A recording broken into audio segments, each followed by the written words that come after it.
Jemaah subuh yang diberkahi Allah, kita masuk ke bab az-zikr. Bab az-zikr ini lumayan panjang karena ini menjadi rukunut tariq, rukunnya tariqah wusul ilallah, untuk merasakan hadir kepada Allah. Inilah rukunnya. Rukun itu bahasa Arab artinya tiang. Nggak ada tiang ini nggak berdiri, ya. Sebenarnya apa arti daripada zikir?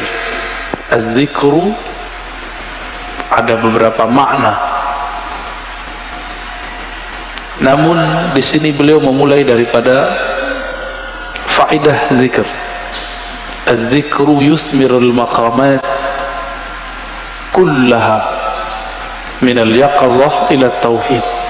Jadi zikir itu menghantarkan orang dari kesadaran batin, kita sadar nih, kita baca, ila tauhid, kepada tauhid, mengesahkan Allah subhanahu wa ta'ala.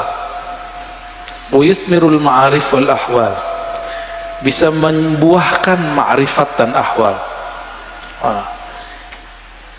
Sebelum masuk ke bagian-bagian intinya, mari kita baca Al-Fatihah untuk baginda Nabi Muhammad SAW, karena beliaulah Sayyiduz Zakirin, pemimpin ahli zikir, dan kita kirimkan, kita bacakan untuk qalbu kita.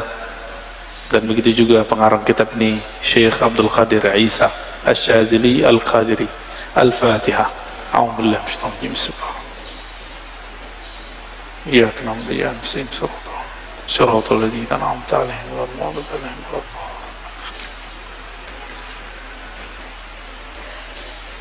Di dalam hadis Imam Muslim dikatakan, karena Rasulullah sallallahu alaihi wasallam yadhkurullaha fi kulli ahyani, ala kulli ahyani.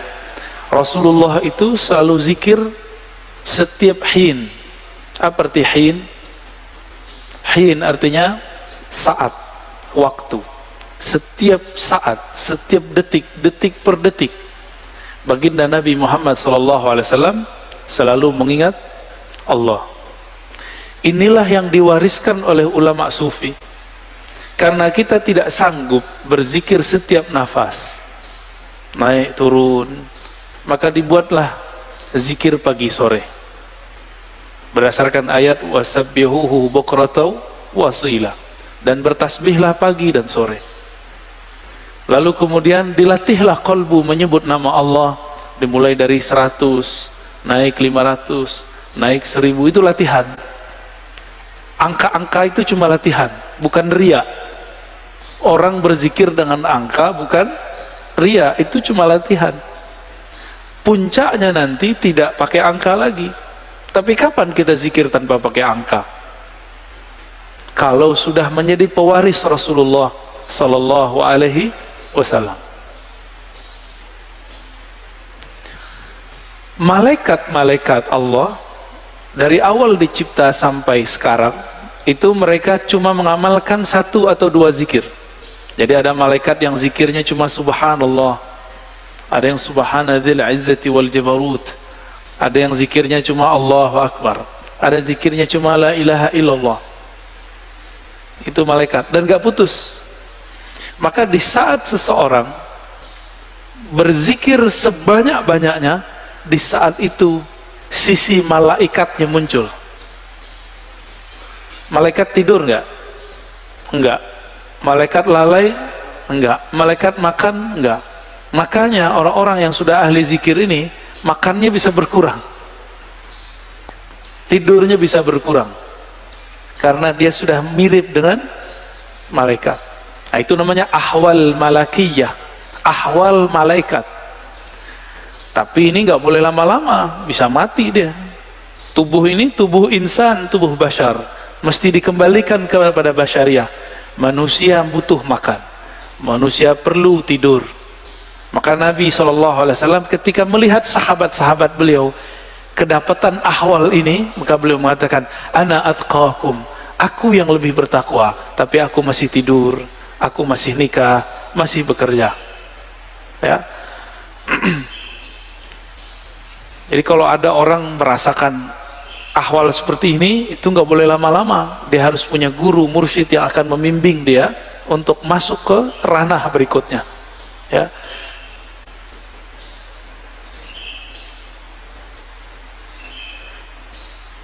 Kata zikir artinya ada dua.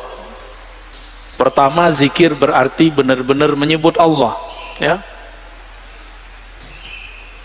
Kadang-kadang diartikan dengan makna yang lebih banyak, ya. Jadi ada makna secara harfiah, ada makna secara majaziyah ataupun di luar itu.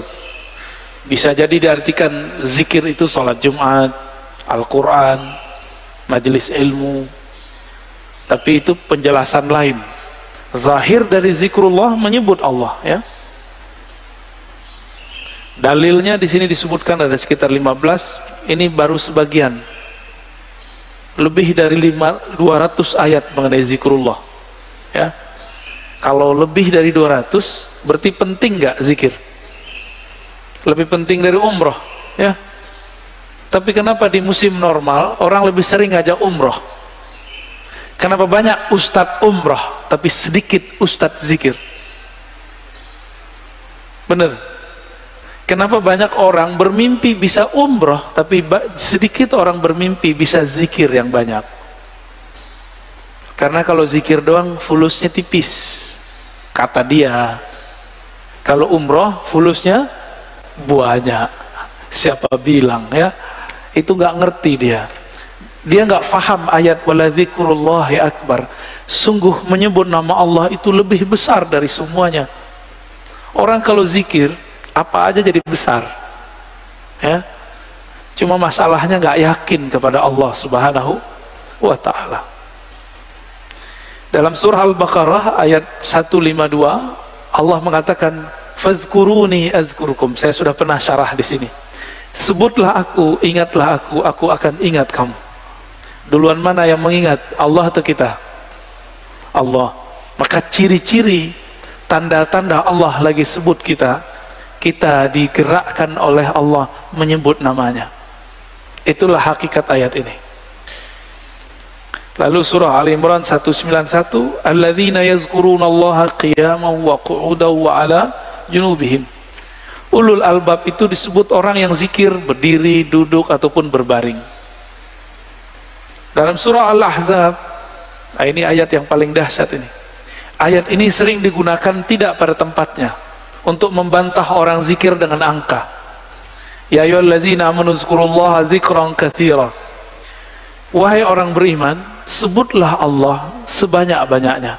Ingatlah Allah sebanyak-banyaknya. Apakah ini dalil melarang menyebut dengan angka? Enggak.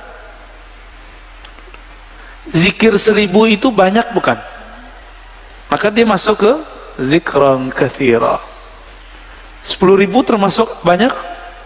70.000 banyak? Berarti masuk ke situ. Yang penting niatnya angka itu bukan membatasi, tapi menerjemahkan makna zikran katsira. Baru zikir 100 pagi, 100 sore, udah nyalain orang zikir 1000, ya. Nggak ngaca dia kepada sahabat Nabi.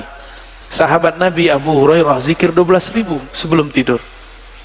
Ada yang bisa zikir 12.000 sebelum tidur? Keburu tidur, ya.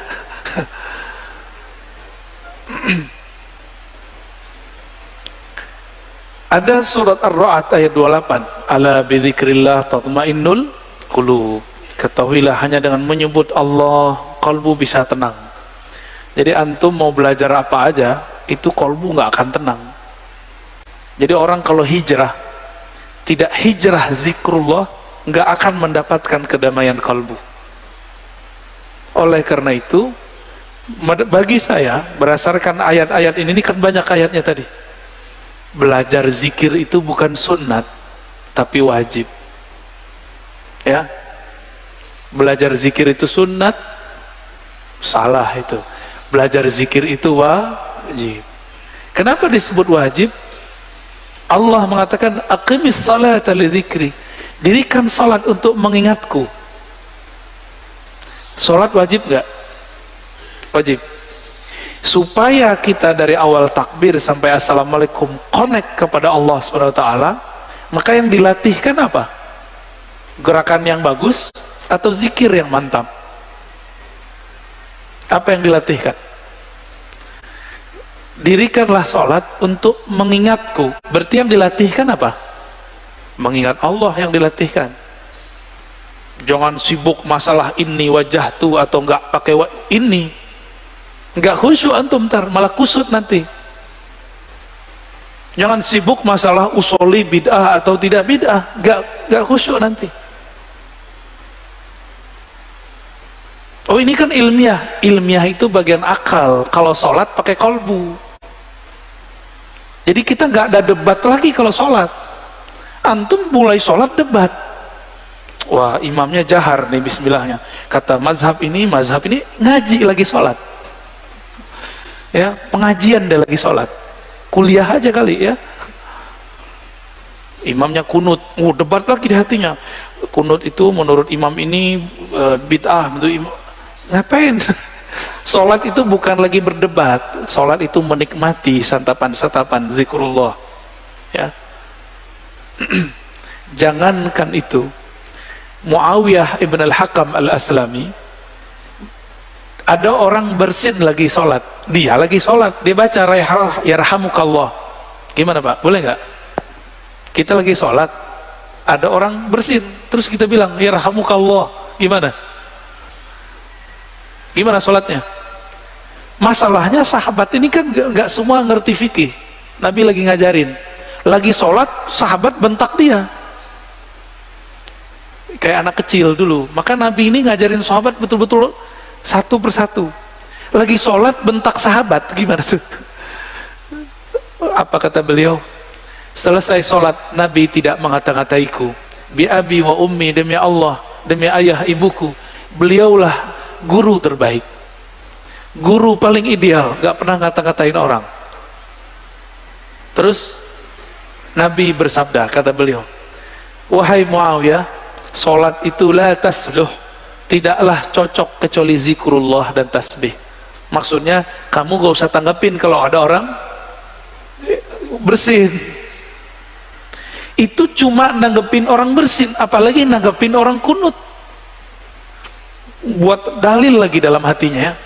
Wah di mazhab gua nih nggak ada nih, nggak angkat tangan ah. Debat, lagi sholat debat, berdebat dengan diri sendiri. Ini kan kasihan. Ini tanda sholatnya, belajar sholatnya bukan dengan zikrullah, belajar sholatnya dengan apa? Dengan nafsu pengen berdebat ya. Kalau udah sholat nggak ada debat, nggak ada pengajian ya, ngaji nanti habis sholat atau sebelum sholat. Baik. Ini dalilnya banyak sekali ya.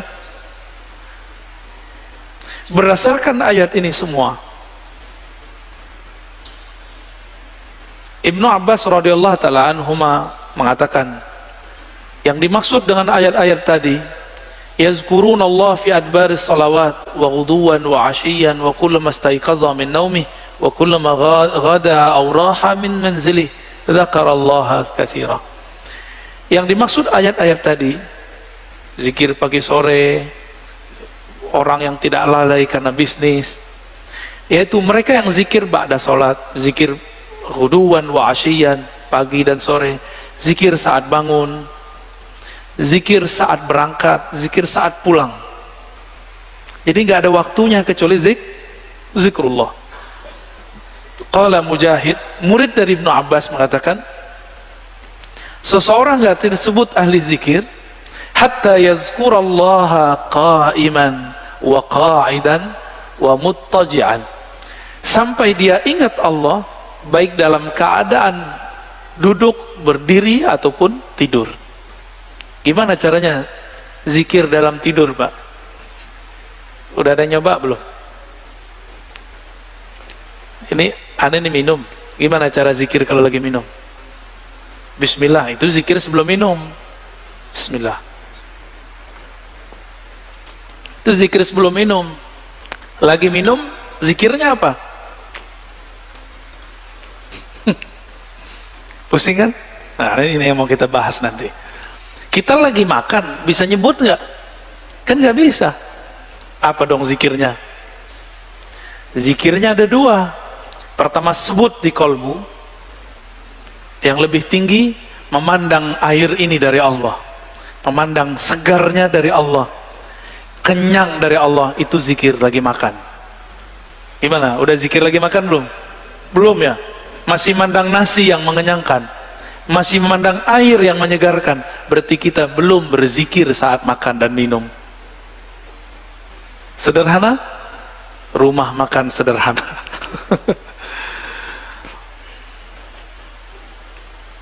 Imam Nawawi mengatakan, ajma'al ulama ala jawaz zikr bil qalbi wal lisan lil muhdits wal junubi wal haidi wal nufasa.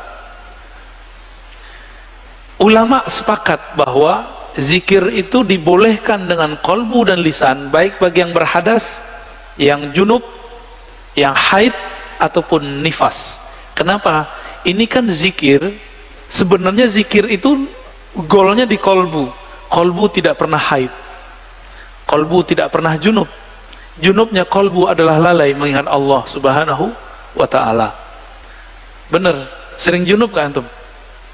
Makanya kita ini sering junub Pak, mandinya jarang ya. Makanya ketika masuk sholat, kita masih membawa junubul ghafalat, junub lalai kepada Allah subhanahu wa ta'ala. Orang junub betah gak masuk masjid? Berani gak masuk masjid orang junub? Masjid hakiki itu ada di kolbu, lagi sholat.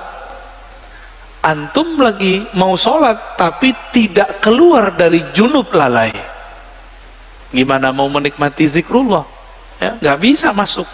Jadi kita nggak bisa masuk ke kolbu kita, padahal itu diri kita sendiri ya. Hadisnya sangat banyak.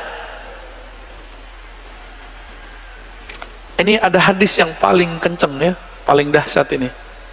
Kata Nabi, masalul ladzi yadhkur rabbahu wal ladzi la yadhkur rabbahu kamasalil hayyi wal mayyit. Hadis ini riwayat Imam Bukhari ya, dalam kitab doa. Perumpamaan orang yang zikir dengan tidak zikir itu sama dengan orang hidup dan mati. Gimana? Berarti kita banyakkan hidupnya atau matinya?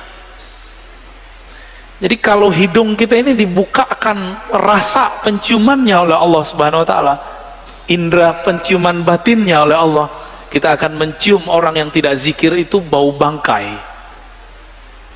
Cuma alhamdulillah Allah tutup itu. Coba kalau dibukakan Pak, kita tiap ke jalan kemana itu bau bangkai di mana-mana itu.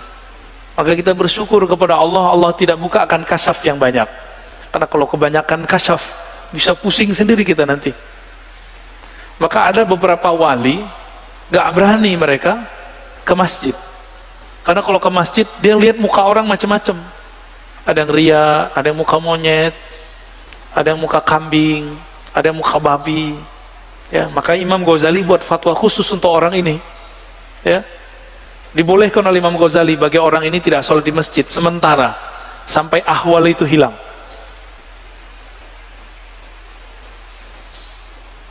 Di hadis yang lain, sesungguhnya Allah subhanahu wa ta'ala mempunyai malaikat yatufuna fit turuqi yaltamisuna ahla dzikr. Allah mempunyai malaikat-malaikat yang yatufun, bertawaf, berkeliling, mencari majelis ilmu. Ketika mereka bertemu, mereka berteriak, mereka memanggil kawan-kawannya, halummu ila hajatikum, wahai sahabat-sahabatku, wahai para malaikat, berkumpullah. Jika yang dipanggil itu ada manusia yang sudah mendekati karakter malaikat, maka dia juga terpanggil ke majelis itu. Jadi yang datang bukan hanya malaikat, tapi juga manusia yang karakter malaikatnya sudah hidup ya. Itu mana hadisnya. Itulah sebabnya kenapa majelis-majelis zikir itu rame dulu. Masih ingat dulu Ustadz Arifin ya, rame nggak dulu? Cuma ya sayang, Ustadz Arifin tidak berthariqah, akhirnya tidak ada kaderisasi murid menjadi mursyid, karena beliau bukan mursyid. Tapi kita berterima kasih, berkah beliau Indonesia dizikirkan dengan zikirnya yang khas, dengan suara serak-serak basahnya yang lumayan, ya. Tapi beliau meninggal, ya sudah. Untungnya di negeri ini banyak mursyid-mursyid tarekah, ya. Kita beruntung banyak mursyid-mursyid yang mereka memegang ajaran-ajaran zikrullah, meskipun dituduh ahli bid'ah, dituduh sesat, dituduh gila, mereka nggak mau hiraukan, mereka tetap jalan, ya. Itu malaikat ganti shift, fayahuffunahum bi ajnihatihim ila sama'id dunya. Ketika mereka berkumpul, itu malaikat meliputi orang-orang yang duduk di majelis zikir dengan sayapnya. Ada yang lihat gak? Antum kalau kasyaf bisa lihat. Untung tidak kasyaf, karena kalau kasyaf pasti ketakutan, ya. Itu sampai ke langit pertama, nyundul langit. Makanya malaikat dari timur, dari barat lihat, wah kayaknya ada majelis zikir nih. Mereka akan berkumpul. Kalau ada manusia, kolbu yang sudah berzikir, dia akan ikut meramaikan majelis tersebut. Semoga kolbu kita termasuk kolbu yang sudah berzikir. Amin ya rabbal alamin. Semoga yang hadir ini dipandang Allah kolbunya kolbu berzikir. Amin ya rabb. Lalu mereka ditanya oleh Allah, wa huwa a'lamu bihim, pada Allah lebih tahu keadaan mereka. Ma yaqulu abdi, apa yang dibaca oleh hambaku wahai malaikat? Lalu mereka mengatakan, mereka bertasbih kepadamu ya Allah, bertahmid ya Allah, bertakbir ya Allah, bertahlil. Apa kata Allah? Hal ra'auni, apakah mereka melihatku? Lalu para malaikat menjawab, tidak ya Rabb. Seandainya mereka melihat aku, bagaimana? Oh, kalau kita udah melihat Allah, antum tuh nggak mau kerja lagi, mungkin nggak mau nikah lagi, ya udah asik dengan zikrullah. Ini hadisnya panjang, ya, maka disebut dengan humul julasa la yashqa bihim jalisuhum.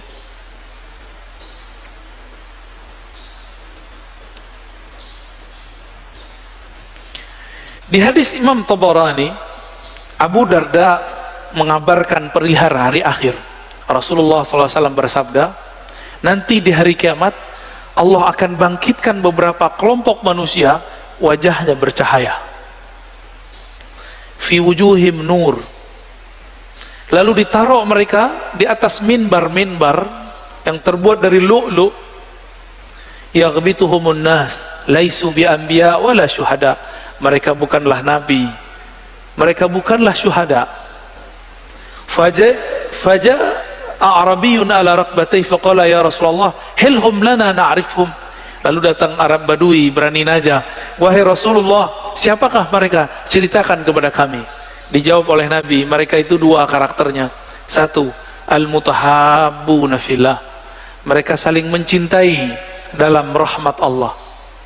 Dan yang kedua, yajtami'una ala dzikrillah, mereka banyak di biladin syatta, di banyak negeri, kemanapun mereka berzikir kepada Allah subhanahu wa ta'ala.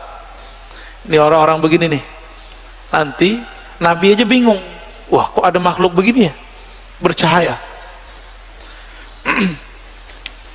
Ini hadisnya sangat banyak, kita pendek aja ya.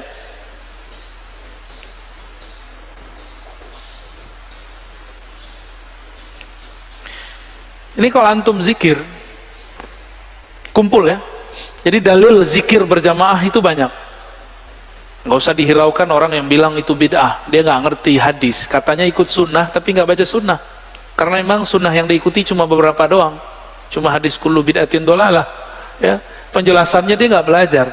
Hadis Imam Ahmad, hadisnya sahih, ma min qaumin ijtama'u yadhkuruna Allah azza wa jalla la yuriduna bidzalika illa wajha.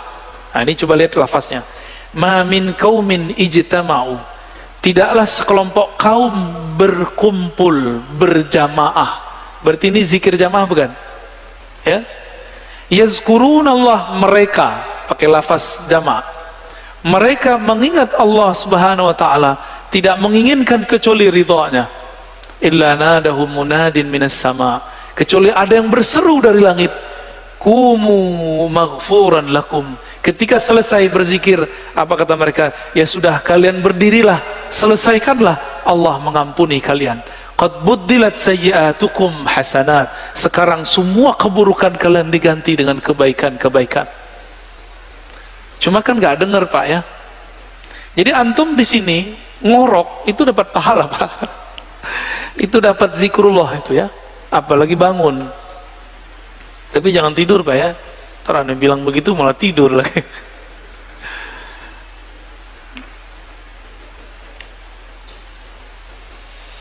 Sayyidina Ibnu Abbas menyebutkan keutamaan zikir. Jadi di sini ada kaul-kaul ulama mengenai keutamaan zikir. Kalau sholat ada batasnya atau tidak terbatas? Sholat bisa kapan aja nggak? Bisa kapan aja? Boleh nggak sholat di WC? Boleh nggak sholat habis subuh sampai terbit matahari? Ini jangan ada lagi, saya lihat Pak ya, lagi taklim sholat syuruk, itu jahil namanya ya. Ini kita kasih tahu berulang-ulang. Ngaji satu bab, dengar satu hadis, itu lebih afdol daripada 100 rakaat. Antum dapat hadis kalau orang zikir ba'da sholat subuh berjamaah di masjid, lalu sampai syuruk, sholat 2 rakaat, bagi dia pahala haji dan umrah, tamah, kan begitu, sempurna. Itu kalau nggak ada taklim. Kalau taklim, apa kata Nabi? Lebih afdol daripada 100 rakaat. Bahkan di riwayat Ibnu Majah 1000 rakaat. Antum sholat 2 rakaat, lewat maklumat ini. Mungkin lagi sholat juga dengerin ceramah saya kali. Kalau belajar beribadah itu jangan konyol. Beribadah itu bil ilmi ya. Jangan beribadah itu bil jahli. Kalau nanti ada lagi ya sudah ya, kita nggak maksain. Kita nggak maksain juga Pak. Tapi kalau ada silakan. Ya. Tapi saya lihat ada aja di masjid, banyak masjid udah kita kasih tahu masih aja. Ya. Antum dengerin satu hadis itu lebih afdol daripada 100 rakaat. Padahal sholatnya cuma 2 rakaat. Ninggalin faedah 100 rakaat. Pilih mana?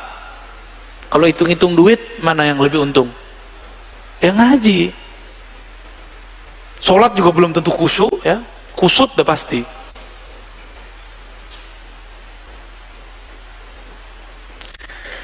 Ibnu Abbas mengatakan sholat itu ada batasnya, tapi kalau zikir gak ada batasnya ya, sesuatu yang Allah wajibkan tapi tidak ada batasnya, itulah zikrullah. Gak ada batasnya, disebut zikran katsira. Waktu kita kan 3 aja, duduk, berdiri, tidur, benar nggak? Kalau lagi hidup nih, kalau udah meninggal ya berbaring deh ya di liang lahat. Jadi waktu kita 3 aja. Nah, surat An-Nisa 103, surat Ali Imran ayat 191 itu kan menyebutkan mereka, kalau di An-Nisa perintah ya, fazkurullah. Kalau Ali Imran yazkurunallaha qiyaman, kan sama aja. Ingatlah Allah lagi berdiri, duduk dan tidur, berbaring. Waktu kita 3 aja Pak. Jadi ayat ini oleh orang yang tidak paham dikira cuma itu mah zikir cuma sebentar doang, cuma 3 waktu. Padahal 3 waktu itu semua waktu kita. Semua waktu kita adalah berdiri, duduk, berbaring. Bapak naik mobil, duduk gak? Naik motor, duduk gak? Turun dari mobil, berdiri. Turun dari motor, berdiri. Istirahat, tidur, udah. Waktu kita cuma 3 aja. Antum baru paham ya? Lucu juga ya, padahal ayat udah dibaca dari kecil. Bahwa waktu al-awqat thalatha, qiyaman wa qu'udan wa ittija'an. Lucu juga ya, udah baca bertahun-tahun baru paham sekarang bahwa ternyata kita ini gak lepas dari 3 waktu itu. Saya lagi ngapain Pak? Bapak lagi ngapain? Duduk, berarti harusnya zikir ya. Zikirnya kita pagi ini zikir ngaji, dan zikir ngaji lebih afdal daripada sholat sunat 100 rakaat.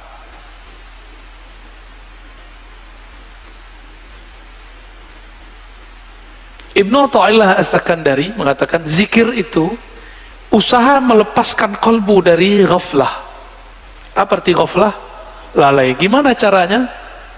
Dan tardid ismillah bil qalbi wal lisan, dengan mengulang-ulang nama Allah dengan kolbu dan lisan. Maka ahli thariqah itu punya metode yang sangat sempurna sekali, metode berzikir dengan kolbu dan berzikir dengan lisan, ya. Nanti ada masanya di sini kita zikir, saya talkinkan semuanya, Pak. Tergantung sirnya turun atau belum. Ini belum ada, Pak, sekarang belum. Karena kalau di kolbunya belum ada koneksi, itu ngefek, ya. Bapak sholat aja nih, ada debat 1-2 orang masalah kunut, itu ngefek ke badan saya, langsung nggak nyaman rasanya. Itu terasa, Pak, bagi saya agak sensitif dikit, ya. Jadi ada nih orang ngerasa kunut, itu langsung nggak nyaman saya, ya. Apalagi di samping saya itu mengganggu sekali. Maka mending nggak kasyaf. Karena kalau kita kasyaf, kedengaran isi hati orang, kan gawat, ya. Kata Imam Al-Qushairi, az-zikru mansyurul wilayah wa manarul wuslah wa tahqiqul iradah. Zikir itu ciri-ciri kewalian. Orang jadi wali bukan karena zikir, tapi ciri-ciri wali zikir. Bisa bedain? Ciri wali itu zikrullah. Tapi kalau jadi wali bukan karena zikir. Apa yang membuat orang jadi wali?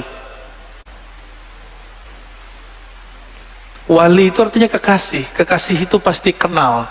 Kenal itu membuat dia jatuh cinta. Maka al-wali man ya'rifullah wa yuhibbuh, yang mengenal Allah dan mencintai Allah, itu yang disebut wali. Tapi bagaimana cara kenal Allah? Allah sifatnya sangat sempurna sehingga tidak bisa kita terka-terka. Maka ada 2 mazhab sahabat, mazhab Abu Bakar dan mazhab Ali. Abu Bakar mengatakan, engkau bermakrifat yaitu ketika engkau mengaku engkau tidak punya makrifat. Udah dipikirin, gimana cara kenal Allah? Akhirnya kita mengatakan, ya Allah, akalku tidak sanggup untuk memahamimu, qalbuku hanya sanggup menyebut namamu, hanya engkaulah yang bisa mengenalkan dirimu. Maka Sayyidina Abu Bakar mengatakan, al-ajzu an darkil idrak. Ngaku tidak tahu, itulah ma'rifat sebenarnya. Menurut siapa? Abu Bakar As-Siddiq. Lain dengan Sayyidina Ali. Sayyidina Ali mengatakan, la ya'rifuka illa anta ya Rabb. Tidak kenal engkau kecuali engkau ya Allah, maka kenalkanlah dirimu kepada kami ya Allah. Sayyidina Ali begitu mintanya, ya. Jadi zikir itu mansyurul walayah, itu pencirian wali. Berarti karena ini ciri-ciri wali, ada yang ngambil ciri-ciri wali, dia bukan wali.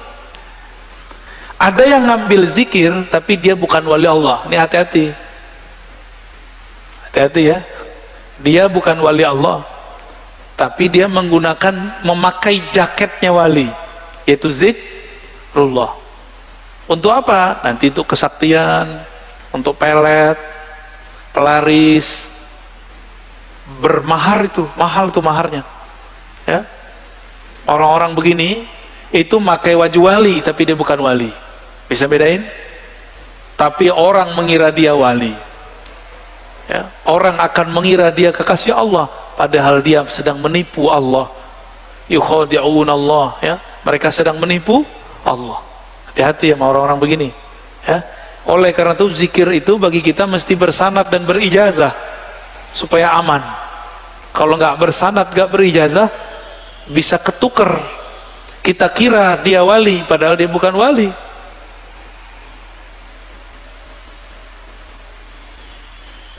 Ciri-ciri orang benar perjalanan ruhaninya, alamatus sihhatil bidayah wa dilalatun nihayah. Ciri-ciri orang benar jalan ruhaninya, dia mulai dengan belajar zikir kepada ahlinya dan diakhiri dengan zikir pada penutupnya. Cuma beda, orang kalau belajar zikir dari awal, biasanya di awal-awal rajin, orang sudah sampai, ini contoh, guru silat sama yang baru belajar silat beda nggak? Kalau baru belajar silat siapa aja mau diajak tarung, bener. Kalau guru silat nggak perlu, dia diam aja, main di nafas aja dia. Ngelihat langkah orang udah tahu dia ini jawara apa enggak, ya enggak? Tapi kalau yang baru belajar silat gimana? Semua orang mau ditantangin sama dia, ya. Sama lah begitu. Latihannya banyak. Kalau guru silat kan nggak perlu banyak latihan, karena gerakan itu sudah di dalam dirinya. Maka kalau ingin wusul kepada Allah, jangan mengikuti ahwal makomatnya guru, tapi ikuti cara guru supaya bisa menjadi guru. Gimana cara beliau dulu? Beliau pasti dulu rajin berzikir, ya. Ini maksud kalam beliau. Dan beliau mengatakan, Imam Kusyairi, az-zikru ruknun qawiyyun fit thariq. Ini yang saya sebutkan di depan. Zikir itu adalah rukun besar, rukun yang kuat, yang membuat orang bisa bertahan menjalani jalan kepada Allah Subhanahu wa ta'ala. Ini yang unik. Kenal Ibnu Qayyim nggak? Siapa Ibnu Qayyim? Imamnya Wahabi, imamnya Salafi. Ternyata dia di akhir hayatnya berbicara tentang tasawuf. Dalam kitabnya Al-Wabilus Shayyib, ya, halaman 52, di beberapa cetakan beda halaman, kata beliau, wala raiba annal qalba yasda' kama yasda'un nahas wal fiddah wa ghairuhuma wa jila'uhu bidzikr. Besi bisa karatan nggak? Bisa. Besi itu dulu, atau kaca itu bisa karatan. Sama, kolbu itu kan mirip seperti itu, dia bisa karatan. Pembersihnya cuma zikrullah. Ini Ibnu Qayyim yang ngomong. Maka Ibnu Qayyim ini menganjurkan zikir dan istighfar, zikir dan istighfar. Dan dia mengajarkan di bagian lain di tempat, di kitab awal Wabilus Shayyib, agar seseorang mempelajari zikir kepada gurunya, kepada ahlinya. Dan dia di situ bercerita tentang Ibnu Taimiyah, imam Salafi. Itu kalau teman-teman Salafi tahu, saya nggak tahu, nggak ngerti apa yang terjadi nanti, ya. Apakah dia akan membid'ahkan imamnya? Saya nggak ngerti ntar. Ibnu Qayyim, begitu juga murid-murid Ibnu Taimiyah meriwayatkan hal yang sama. Ibnu Taimiyah habis sholat subuh, beliau duduk membaca zikirnya, wiridnya sampai tengah hari. Kira-kira gimana, Pak? Bid'ah nggak tuh? Ya, kita zikir bentar aja disebut bid'ah, ya. Ini dia zikir dari ba'da subuh sampai siang hari. Di kitab Manaqib Ibnu Taimiyah disebutkan beberapa zikir Ibnu Taimiyah adalah baca Al-Fatihah 40 kali. Gimana tuh? Dia wiridan, torikotnya torikot Al-Fatihah tuh. Fatihah diulang tardidul Fatihah 40 marrah. 40 kali dibaca-baca. Bismillahirrahmanirrahim. Begitu, dibaca lagi, dibaca lagi, dibaca lagi. Ini yang kita sebut apa namanya? Wiridan. Ditanya oleh Ibnu Qayyim, wahai Tuan Guru, Syekhul Islam, apa gerangan yang terjadi pada engkau? Kok zikir selama itu? Apa jawaban beliau? Zikir itu adalah ghazai, quti wa ghazai, adalah makanan ruhku. Itu kata-kata siapa? Ibnu Taimiyah. Jika aku kurang memberikan makannya, maka jiwaku menjadi lemah. Begitu Ibnu Taimiyah di akhir hayatnya. Coba antum zikir bentar aja tasbih 500 kali putar, langsung diejekin sama mereka, ya. Ini terjadi pada Abu Yazid Al-Bustami. Abu Yazid itu hidup jauh sebelum Ibnu Taimiyah. Jadi orang begini itu sudah ada dari dulu. Jadi imam kebetulan. Kebetulan jadi imam. Abu Yazid duduk di pojok situ zikir. Orang udah mau pulang, dia masih zikir di situ. Apa kata Pak Imam? Bayazid, Bayazid, ente masih zikir aja, makan apa ente pagi ini? Langsung dia lihat imamnya, imam saya kok gak percaya Allah maha memberi rezeki. Maka beliau langsung berdiri dan mengatakan, u'idu sholati, aku harus mengulang sholatku. Kenapa? Sholat subuhku tadi dipimpin oleh orang yang tidak meyakini Allah SWT memberi rezeki. Gawat Pak ya, kalau bab hakikat. Kayaknya kalau begitu banyak sholat yang diulang nih. Makanya mazhab hakikat itu nggak boleh dikembangkan, cukup dipakai sendiri-sendiri. Berat ya?